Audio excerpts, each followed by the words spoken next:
ऐसा फेस्टिवल जो सदियों से लाखों भक्तों की आस्था का केंद्र बना हुआ है। पद्म पुराण के अकॉर्डिंग इस बार भगवान जगन्नाथ की जो बहन है माता सुभद्रा, उन्होंने नगर देखने की इच्छा जाहिर की। यहीं पर देवशिल्पी विश्वकर्मा ने भगवान जगन्नाथ, भाई बलभद्र और देवी सुभद्रा की प्रतिमाओं का निर्माण किया था, जिसे कोदड़ा, नया गांव, दसपला और गंजाम के जंगलों से लाया जाता है। रथों को बनाने के लिए 884 पेड़ों के 12-12 फीट लंबे तनों की जरूरत होती है। इन रथों को बनाने के लिए 200 से ज्यादा कारपेंटर मिलकर काम करते हैं और सोने की झाड़ू से रथ मंडप और रास्ते को साफ करते हैं। जगन्नाथ के रथ को गरुड़ ध्वज या फिर नंदी घोष कहा जाता है।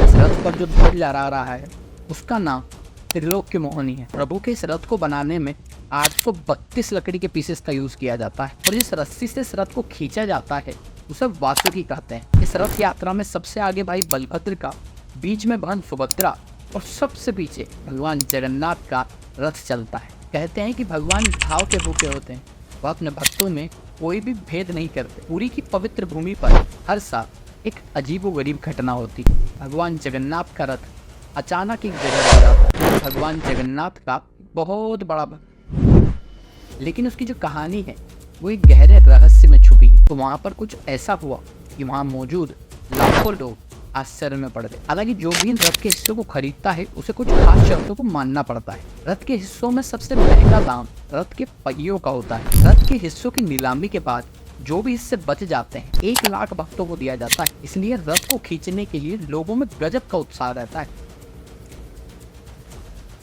क्या कभी आपने सोचा है कि जो समय के पहिए हैं वो हमें कहाँ कहाँ ले जा सकते हैं?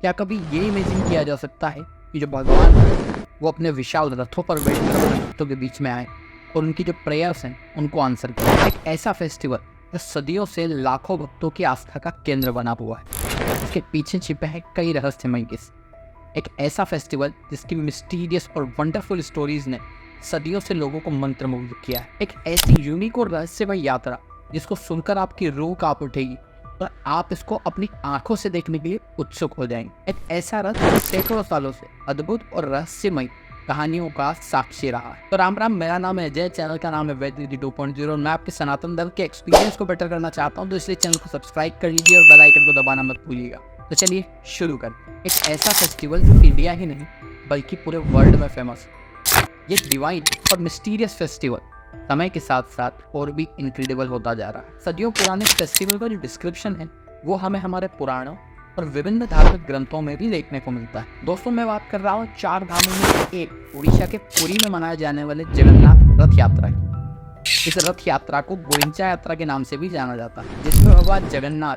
भाई बलभद्र और बहन सुभद्रा के साथ स्वयं हर साल उनके भक्तों के बीच आकर उन्हें आशीर्वाद देते हैं। भगवान जगन्नाथ की जो डिवाइन रथ यात्रा है ये आषाढ़ माह की शुक्ल पक्ष की द्वितीया तिथि को निकाली जाती। यह रथ यात्रा 10 दिनों की होती और 11वें दिन भगवान जगन्नाथ के मंदिर वापसी के साथ ही समाप्त हो जाती है।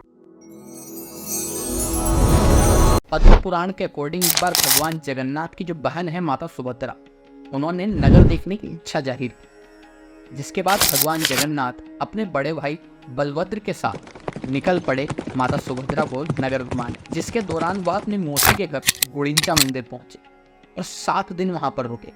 तभी से हर साल ये जो रथ यात्रा है ये निकाली जाती है। यह जो यात्रा है भगवान जगन्नाथ के मंदिर के मुख्य द्वार से शुरू होती है, जिसे सिंह द्वार कहा जाता है।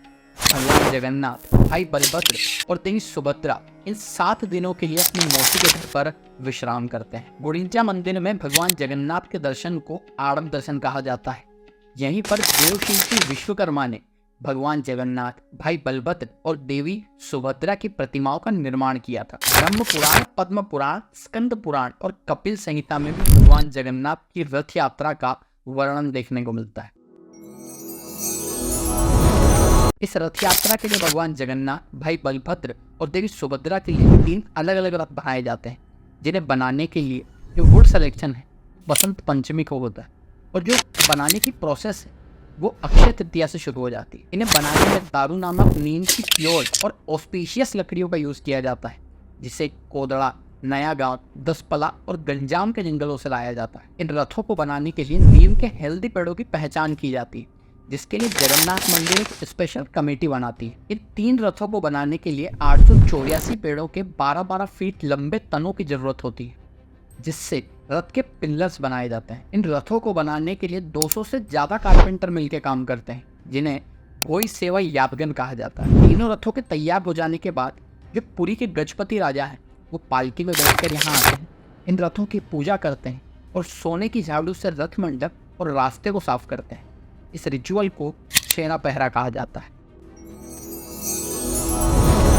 भगवान जगन्नाथ के रथ को गरुड़ ध्वज या फिर नंदी घोष कहा जाता है। 16 पहियों वाला यह रथ 44.2 फीट ऊंचा है, जिसको बनाने में रेड और येलो कपड़ों का यूज किया जाता है, जो शक्ति और ज्ञान का प्रतीक। भगवान विष्णु की जो सवारी गरुड़ है, वो इसकी रक्षा करता है। इस रथ पर जो ध्वज लहरा रहा है, उसका नाम त्रिलोक्य मोहिनी है। इस रथ के आगे 4 सफेद घोड़े होते हैं, उनका नाम शंख, बलाहक, सुवेता और दाहिदाश्व है। इसके जो द्वारपाल हैं, वो जय और विजय हैं। प्रभु के इस रथ को बनाने में 832 लकड़ी के पीसेस का यूज किया जाता है।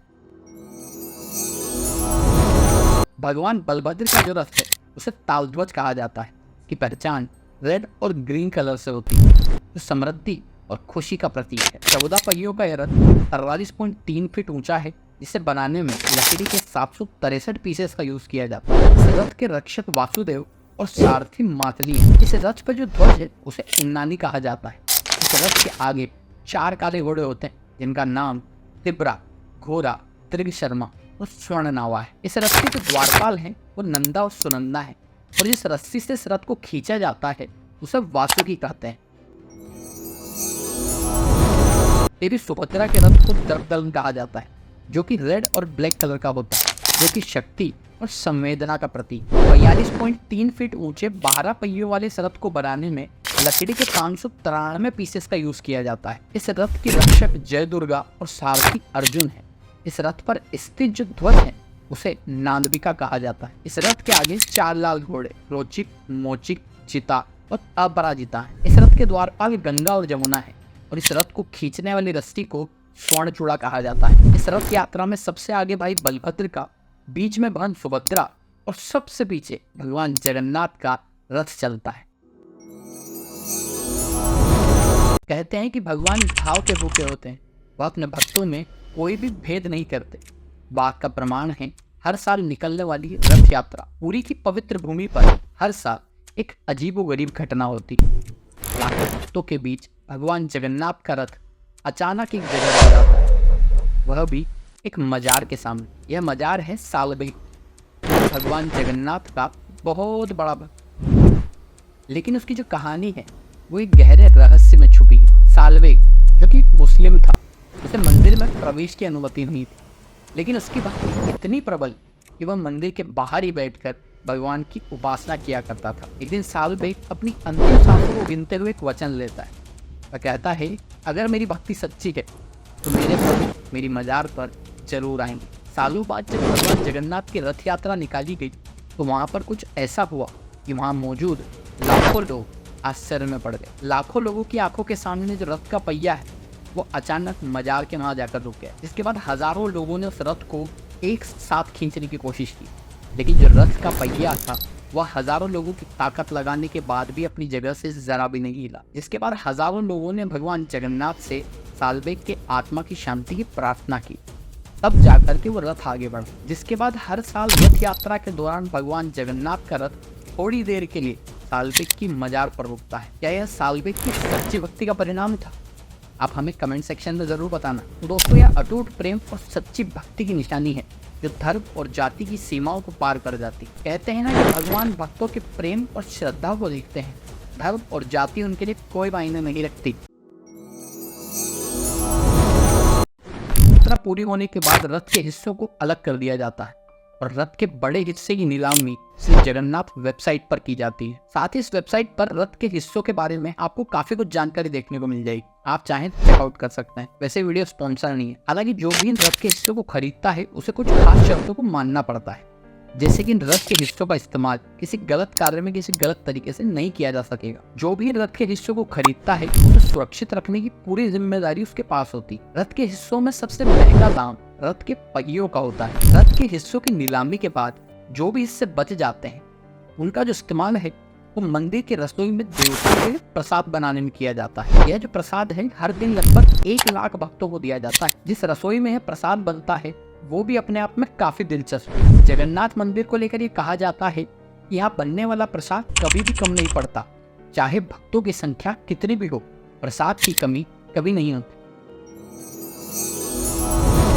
कहते हैं कि जो भी श्रद्धालु रथ यात्रा में शामिल होते हैं उन्हें 100 यज्ञों के बराबर पुण्य फल की प्राप्ति होती है। स्कंद पुराण के अकॉर्डिंग भगवान जगन्नाथ के रथ को जो कोई भी खींचता है दोबारा जन्म नहीं लेना पड़ता, यानी कि उसे इसी जन्म में मुक्ति मिल जाती है। इसलिए रथ को खींचने के लिए लोगों में गजब का उत्साह रहता है। साथ ही इस उत्सव में शामिल होने से व्यक्ति की सभी मुरादें पूरी होती हैं और संतान प्राप्ति में आ रही सभी समस्याएं दूर हो जाती। तो दोस्तों आज के लिए इतना ही। अब आप यहाँ तक आ ही गए हैं तो इसका मतलब है आपको वीडियो अच्छी लगी है। अगर वीडियो अच्छी लगी हो तो इस वीडियो को लाइक करें, ज़्यादा से ज़्यादा शेयर करें और कमेंट में जय श्री जगन्नाथ लिखें। चैनल को सब्सक्राइब करें और बेल आइकन को दबाना ना भूलें ताकि ऐसी इंटरेस्टिंग वीडियोस आप तक पहुंचती रहे। तो चलिए मिलते हैं आपसे अगले वीडियो में। तब तक के लिए हंसते रहिए, मुस्कुराते रहिए, खुश रहिए और खुश रखिए।